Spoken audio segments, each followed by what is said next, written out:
After successful seasons for both Jalen Hood-Schifino and Trayce Jackson-Davis, are the Hoosiers going to have 2 first-round picks in June's draft?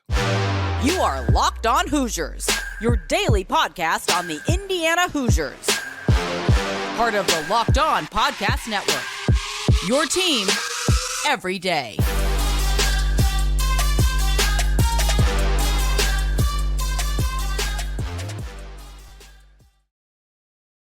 What is up, everybody? Welcome into another episode of Locked On Hoosiers, your one and only daily one-stop shop for everything IU athletics. I'm your host, as always, Jacob Rude. I want to thank you guys for making us your first listen every single day. There's been a lot of talk about the draft with Jalen Hood-Schifino, Trayce Jackson-Davis declaring for the draft.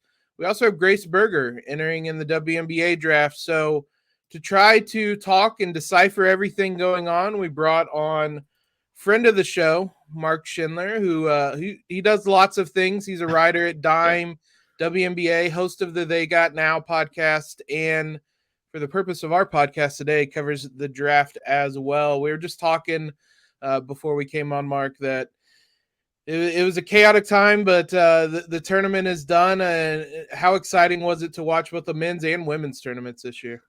Dude, it was nuts. Especially, so it was kind of like a tale in two parts for me. I felt like the men's first weekend was just unhinged. Yeah. Especially the first Friday. It was wild because it felt like we never could relive the madness that was Furman versus Virginia. The very first game of the first slate was the most absolutely crazy one. And then the women's side was like, obviously, I think the parity throughout was really exciting. We had just some awesome games back and forth all the way across. Final Four ended up being a total blast. The Elite Eight as a whole was really fun. I'm a little bit basketballed out because I watched every single game on both sides. So I am ready to kind of detox for a little bit, like we were talking about earlier before we got on. But it has been they make March a very big month. Let's put it at that. I think I'm contractually obligated, if we're talking about that first Friday, to remind everyone that Purdue lost to a 16 seed, and IU did not. So what a memorable day that Friday was. Let's start on the men's side with Jalen Hood-Schifino. We'll talk about him first because there's a chance, I won't say a good chance, a chance both him and Trayce Jackson-Davis are first-round picks, but I think it's more of a likelihood that Jalen Hood-Schifino came into Bloomington. I don't know that he was necessarily guaranteed to be a one-and-done, but testament to his season and coaching staff, all of that he is a one-and-done for the Hoosiers. It was a great season for him on a lot of fronts. When you look at the strengths, and I saw a lot of discussion about how his game was kind of tailor-made for the NBA. What are some of those strengths that are going to shine when he gets into the next level? Yeah, I think just to backtrack for a second, I did not view him as a one-and-done guy at all coming in this year. Yeah. I thought he was going to be a multi-year college player alongside Malik Renault, which is part of what made me excited for the next couple of years of IU hoops. What really popped this year was just the shot making for mid-range. I think he's always had a lot of this to his game, like the pacing, the craftiness, but the efficiency just really ratcheted up to a different degree for him this year than it had been at Montverde.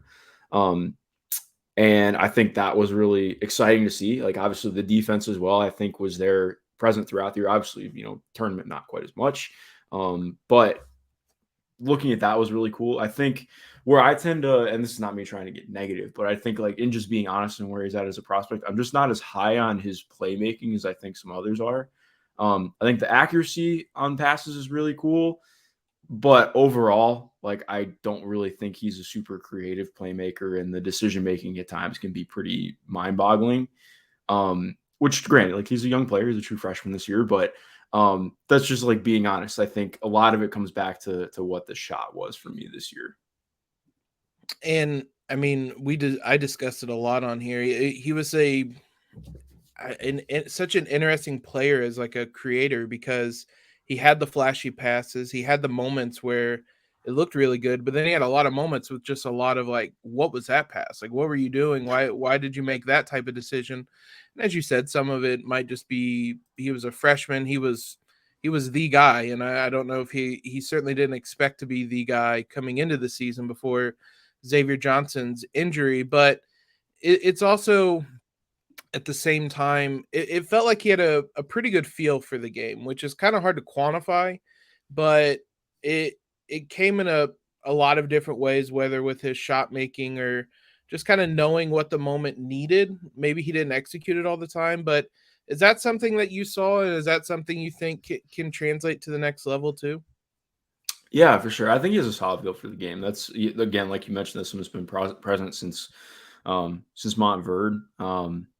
And I think like there is just kind of he can do a lot of the little things like that counts for something, right? And it does certainly. I think how comfortable you feel about what the shot development looks like moving forward. I think is going to be really important for where an NBA team would be at on him. Like for me personally, like I think I view him as a first round talent, but I also think like I would probably tell him to go back to school. Mhm. But it's finicky. You never know. But because like I don't know. Again, I'm not trying. I don't want to ruin the segment by going into negative. But I think my biggest question comes back to like we saw in the tournament, particularly in the game against Miami, when he doesn't shoot the lights out from two. Yeah. What does that look like? How is he getting defended? How is it impacting the defense? And it wasn't just that tournament. Like, I mean, there were times during the year where his jumper just kind of went awry. And I think you saw too when that happened, like, oh, wait, the finish around the rim is really not that good. Like, there can be times where, like, I think the finishing around the rim was better this year, but also just the general touch around the rim and him being pretty below the rim as an athlete makes it really difficult. So, um, it's just a really tough diet to live on. It's the kind of thing that I want to fall in love with, but also it's really difficult to make a living on, which is part of why I want to see, like, okay, can he continue to expand his volume and accuracy as a three-point shooter? Which, like, seeing him just uncork some more this year was really fun. But again, like, my biggest thing always comes back to, okay, well, if his jumper comes back down to earth during his rookie season, what does that mean? Because I think there's a lot more reluctance from coaches to play guys who are really struggling to shoot from deep, can really only create from the mid-range. And I think the idea that somebody can just thrive off of cutting and moving without the ball is a little bit of a fallacy. Like, yes, you can make it work, but you have to be like the best of the best at that. And I wouldn't categorize him in that. So it's a really tough diet. He was incredibly streaky shooter, whether from three, whether from mid-range. He finished the year shooting 33% from the 3-point line, but 16 of his 37 makes came in 3 games. 5 against Iowa, 5 against Northwestern, 6 against Ohio State. So, like you said, that final game of the season is kind of the worst case scenario of what things look like when his shot isn't falling. What is he able to do? And in that game, it wasn't a ton. He went 3 of 11 from 3, but all 3 of them were in garbage time, just kind of out of nowhere. Uh, Before that, he really struggled. The last thing I want to touch on defensively, I thought he was pretty strong for most of the year as a point of attack defender. Um, how much will what he's able to do on that end of the court translate to the NBA as well? Yeah. That's a good question. I think like that's really important for him at the next level because I think it has to be that much better at the next level. Like not that like I mean I think it was pretty good for the most part this year, but like exactly like we're mentioning, I think he really struggled defensively in the Miami and Kent State games in ways that I didn't think were typical for him this season. So I'm not really too worried about that for him. But I think again, like it stands out more like, okay, well, that can't happen at the next level. You can't have it's got to be one or the other. It can't be both going off in the same game. It was that Miami game was kind of eye opening. I'm not really sure what happened, but they were almost targeting him at times, and it didn't look great. But hopefully that's the low of the low. And like I said, the potential is there, and it looks like he's going to be a first round draft pick. The bigger question is Trayce Jackson-Davis, who had quite the rise in his draft stock, but how high will it go? We'll talk about that here in one moment. Before we do that, The NBA playoffs are almost here, guys. Now's the perfect time to download FanDuel, America's #1 sports book, because new customers get a no-sweat first bet up to $1,000. It's bonus bets back if your first bet does not win. Just download the FanDuel Sportsbook app. Safe, secure, super easy to use. Very easy app. I use it all the time to place bets. So don't miss your chance to get your no-sweat first bet up to $1,000 in bonus bets when you go to FanDuel.com/lockedon. That's FanDuel.com/lockedon to learn more. Make every moment more with FanDuel, an official sports betting partner of the NBA. Big shout out to you guys for always making us your first listen. Also, for making us your first watch as well if you're subscribed over on YouTube. If you're not, be sure to hit that subscribe button. Appreciate the support over there. Mark, last time we had you on, it was to talk about Trayce Jackson-Davis in last spring when he was debating whether to go pro or not. At the time, he was a borderline draft pick at all. And we sit here now in April, and he's almost certainly going to be drafted and maybe a first-round draft pick. What changed for him, just kind of an overall sense from last year to this year? Yeah, I think that was one of the things that remains so enamoring about TJD is that he just keeps getting better, except it's never in the way that you really expect or are like he still projecting won't him shoot. to. He will Exactly. not shoot a jumper. Yeah, when we were talking last time, it was like, I think I said that I wasn't confident in him ever really becoming a shooter, like even if he started to take them, because his touch is just so bad. And to his credit, he's like, yeah, I'm just not do it. Oh, I'm sorry. Sorry. I didn't think about that. But yeah, like he just keeps getting better. Like his handle this year, I think, was what impressed me the most. Like he's always had like some fluidity in his dribble that made him a little bit more than just like a straight up post up big. But like this year, like, okay, there were times where he could bring the ball up himself or really initiate from almost to the perimeter. And again, like that's going to be a lot harder to do not having a jumper, but that adds a lot more credence to the idea of him becoming somebody who can operate as like a post hug or somebody who can really thrive in DHO game. And on top of what his floor vision and just passing was, because I think that improved even more this year. Like that had already started to really pop last year. This year, like his passing just took another step. Yeah. I've really like, maybe a part of this because I've only been doing this for 3 or 4 years, like really heavily scouting, but I just haven't really seen a lot of guys who go from, not that I thought he had like really poor feel as a player, but I always thought he was pretty average. So going from there to where he's at now has been really impressive. Like he went from just being somebody who straight up was more physical than people, was able to win with strength all the time, to now really being somebody who can win with his mind and how he sees the game. And you just don't see that happen a ton with the way that it's worked for him. So that makes me pretty optimistic about what he can be at the next level, because it is, I mean, it's a lot of the stuff that I think you wanted to, that will boost his draft stock, even if it's not necessarily what I think was projected. Yeah, and I was going to mention, as you did, when we talked last year, I mean, there was a discussion that as much as we saw video from, I think it was Draft Express tweeted it out, of him shooting threes in a warehouse in LA or wherever he was working out, that it wasn't something he'd even like really considered. And he just straight up did not do it this year. It was all the discussion heading into the season, and he just said, no, I'm not going to try it. And again, to his credit, as you just discussed, the fact he didn't add a three-pointer at all and still moved up in the draft is, I certainly would not have predicted it. It would have either had to have been him becoming a solid three-point shooter, or him really becoming like a pick and roll, like lob threat more commonly, which is not how Indiana really uses. He has it obviously, but it's not like that was something they did 10, 20, 30 times a game or anything like that. So the fact he was able to do all sorts of these little things that really add up to him being someone that's a early second, late first round prospect now is impressive. I mean, obviously he has an array of post moves.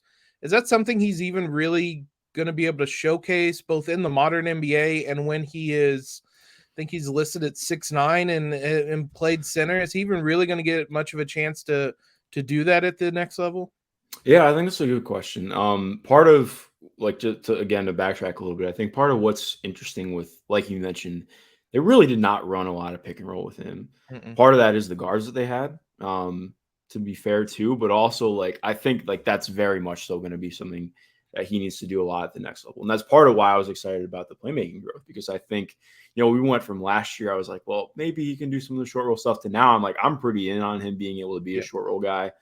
I think there will definitely be questions of if teams just are like, okay, well, we're going to stay home at shooters and not bring help, and we're going to wait for you in the paint. Then yeah, I think it could look a little bit difficult. But also, what's fun is like we mentioned, like he has like the ability to put the ball on the ground, and he's a good enough offensive rebounder where his touch doesn't bother me quite as much. Like I think it could look problematic against like really big centers who can stay in front of him, but I also think there are less of those guys than typically get made out to be. And I think that I have a lot of confidence that could pop, and especially with him being like a real lob threat too, like you mentioned. As for I'm sorry, what was the question? Post moves, is Yeah, that? I mean, he's an undersized yeah player in general. How much is that going to hurt him? Yeah, I don't think that he's going to be asked to post a lot, but I think part of what makes him fun and having that and like the confidence to do it, and more importantly too, like he doesn't need to sit in the post for 5 seconds. Like he's very comfortable getting his right away, and that's extremely essential for somebody who's going to be, potentially utilized as a post up guy. Like, okay, if you have a mismatch on you, can you take advantage of it ASAP? Like, not can you give the defense 5 seconds and they can scram switch? Like, no, can you kill this right away? And I have confidence that he'll at least get a shot up, immediately. And I think that it's enough where, again, like if he's up against a small, even if he misses a shot, I believe he'll get the offensive rebound or be close to getting it. So more often than not. So I think like I think there's too much of a tendency to just throw that out and be like, oh, he's not going to be able to use it. It's never going to be there. I think it's still going to be an aspect of his game that's going to matter. Getting a second hand would be awesome, especially at the pro level. But again, it's been 4 years. I don't expect that to happen. So, yeah, I think I'm fairly confident that's going to translate to a degree. Yeah, it's kind of to the point when you get 4-year college players that more or less they are who they are. They can add small things here and there and make some adjustments, but I don't think Trayce is going to come out in the first preseason game or summer league game and attempt 5 3-pointers, and I don't think that he's ever really going to finish with his right hand either. But there's a lot of things that he still is really talented at and will translate. And like you were saying, just a general ability to read the floor. Yeah, he had to do it in the post a lot, and it'll maybe be a little bit of a different situation in short rolls and things like that. But he could read a defense and know that he could take like one snapshot and know that the weak side corner is open or the guy on the wing's open over there and fire a pass. And it's those types of skill sets and abilities like that I think will get him on the floor. I mean, he's a solid defender. We'll see how much he can keep that up as well, being undersized, but he became obviously an incredible rim protector, number 1 in blocks in program history. And having watched him for all 4 years, I don't know that I would have expected that his freshman year. So definitely not. A testament again. He's going to keep working hard no matter what. Even if we say he's kind of maybe not a finished product, but as I was saying about 4-year players, he's going to keep working hard. He did that throughout, throughout his career. So I'm really excited to see where he lands and how he's used at the next level, because everybody at IU loves him. Let's switch gears a little bit. It's not often we can find someone that knows about WNBA to talk about the WNBA draft. So we're going to talk about Grace Berger. That draft is coming up next week, I think on Monday. So we'll dive into her and what her prospects are at the next level as well. The men have to wait until June until the NBA draft. The women just do everything all at once. And that, I believe the WNBA draft is on April 10th. Correct. And then they dive right into the season right after that. It all happens at once. Grace Berger will be in that draft. She will be drafted. When is kind of the question. Is she someone, we'll start off there, is she someone to you that is a first-round prospect? There's only 12 picks in the first round. So is she a top 12 prospect then? To me, she's pretty solidified as a first round pick. I think, where in the first round is going to be interesting. And as you mentioned, I think it can always be a little bit up in the air. Based on where I'm at with her, I would take her comfortably in the first round. Like I could get to lottery even. Like she's really good, man. I like extremely acute analysis for me, but I think every time I watch her game, I just enjoy it more and more. Yep. It's like, yeah, not to get too far ahead of myself, but yeah, I think I would definitely view her as a first rounder right now. I think a question that a lot of us have maybe had or seen, I think IU fans obviously want her on the Fever. She's not going to be the number 1 overall pick. Aaliyah Boston, I certainly will be. But the Fever have the number 7 pick, and they have the first pick of the second round. Without like projecting a whole mock draft, in terms of fit, is that something that would make sense? Are the Fever looking for someone like a Grace Berger? For a team that just needs to get more talented, I don't think that there's anything that stands out to me as like that being a bad fit. I think part of it, like obviously I want to, I need to see what they look like on the floor, because I think part of what's so what makes that easy is I'm like, well, yeah, I think that team could look so different even by the time the season rolls around. But I think it's definitely possible. Like she adds size. Like I think she's almost more of a wing in the W with her size. Like obviously she was more of a combo for Indiana. I think she's going to play more of the 2-3 in the pro game, just based on what she can do and how her game is. And I think that fits kind of what Indiana needs. Like they just need more wings who can do things, who can be talented, and she brings good defensive chops too. So I think like for a team that wants to be better defensively this year, it certainly needs to be better defensively. She'd be an interesting ad. Lynn Dunn, certainly saw a lot of her this season. She's always at IU games, I swear to God. She is she saw a fair amount of the Hoosiers this year. So nobody she's probably scouted more in the draft than Grace Berger, at least up close and personal. Let's talk a little bit. I mean, obviously her strengths as a floor general, I don't know how much that translates, especially if she's playing more of a wing position, but the mid-range game will absolutely translate. You mentioned that she could be a little bit more of a wing. Is that a positive, a negative, that she doesn't really have a position and she played a couple different roles at IU during her career? I think in some ways it's a positive. Like obviously, like you would love the idea for her to be a little bit more bursty and to have a little bit more shake, so she could be more of a primary, but that's not reality. And I think just having positional size while also having a lot of skill is really good. I think for me, the biggest kind of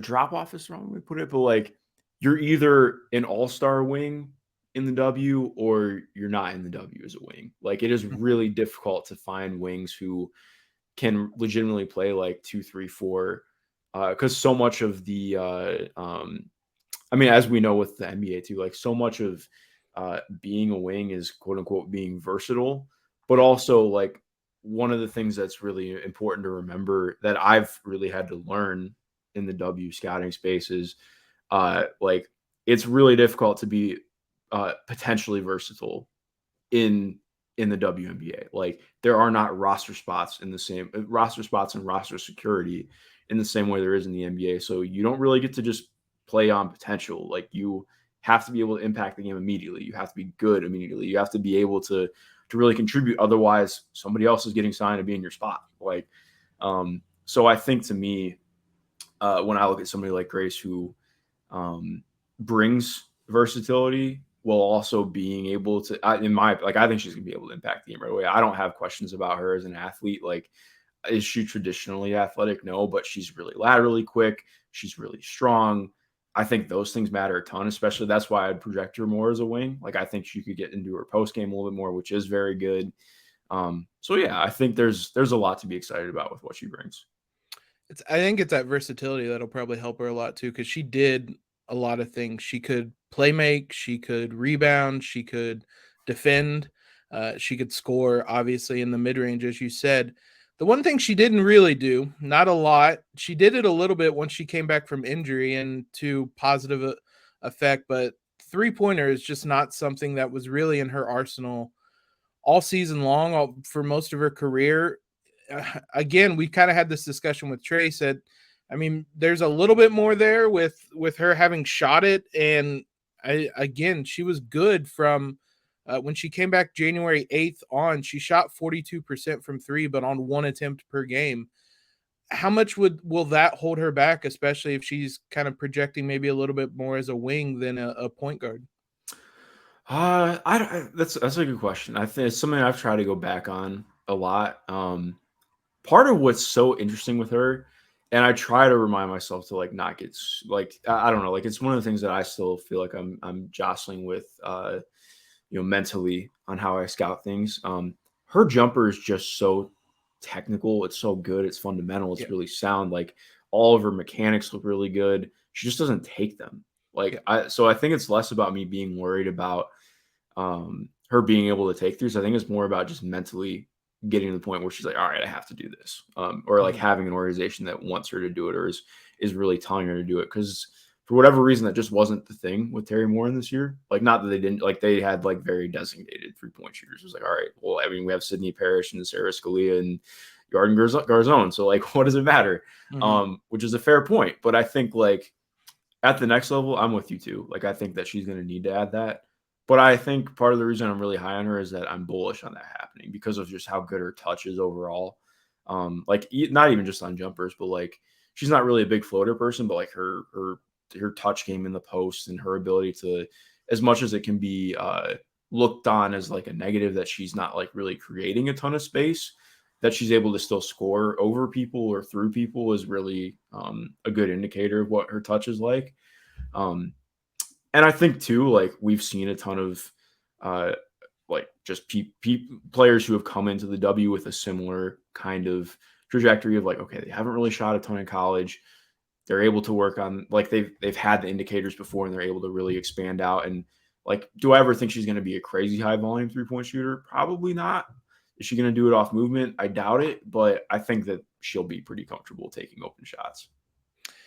Yeah, and that's interesting, the phrasing of just not putting herself in that position, because that describes what most of her time, especially last year, and I think the beginning of this year, when you have players like Scalia, Garzone, Parrish, even Chloe Moore McNeil, you didn't need Grace to be a 3-point shooter, but I wonder if some of it was having played so long without her and everybody kind of adapted their roles, that she came in and realized that she was actually going to have to take those shots. And she did. And again, it wasn't a high volume, but as you were saying, her shot looks so good that I have faith that she'll be able to adapt that as a spot up 3-point shooter, which is what the shots she took this year was. She's not going to dribble into any 30 footers or anything like that, but as a spot up shooter, I have some confidence that she'll be able to do that. And we'll find out a lot sooner with her than I'm not sure when the season starts, but I think it'll start before the men's team or the men's draft even happens. So I think it'll be first week of May, if I remember correctly. I should have it on my calendar. I haven't marked out my May calendar yet. I need to do that soon, but yeah. So I'm excited about that. Yeah. So I am as well. I can't wait to watch Grace play some more basketball. It ended too soon with IU, but the good news is I guess we will get to see it come May and this summer. So, Mark, thanks a ton for coming on. Let the people know where they can find you and your work at. Yeah, well, first off, thanks for having me on, man. It's always good to connect. We'll have to talk about a myriad of things as the summer goes on and obviously in the next year too. But yeah, you can find me on Twitter at MG_Schindler. I'm kind of everywhere. As Jacob mentioned, I work for the WNBA. I work over at Dime covering all things basketball. We'll be having a lot of stuff coming out on my Patreon because I'm ramping up doing some more of my own just scouting work over there. And if you are up for reading something today, I just had a feature come out on Haley Jones, who is a wonderful human being, awesome basketball player. Really excited to see what she does at the next level for the as she gets drafted this next week. I'm not ready for it to be here, but yeah, we're just about there. But no, yeah, I appreciate you having me on, man. Yeah, and I've also enjoyed. I'd subscribe to your They've Got Now podcast. I figured I needed to learn about the WNBA if I'm gonna start watching Grace play in it. I think Abby Myers was your most recent guest, who IU fans probably remember that name from Maryland and Princeton as well. So you guys can go give that a listen over there. And Appreciate you guys for making us your first listen. Go make his podcast your second one. Also, check out the Locked On College Basketball podcast as they wrap up the college basketball season in terms of the tournament. But obviously, you guys know the portal is always crazy, and we have that madness going right now. So they have everything you need over there. Appreciate the love you guys have given us. Make sure you follow us on Twitter, subscribe to the podcast, leave a rating and review, all that great stuff. We'll be back tomorrow to recap more transfer news that I'm sure will have happened between now and then. But until then, make sure you guys have a great Thursday. And as always, Elio.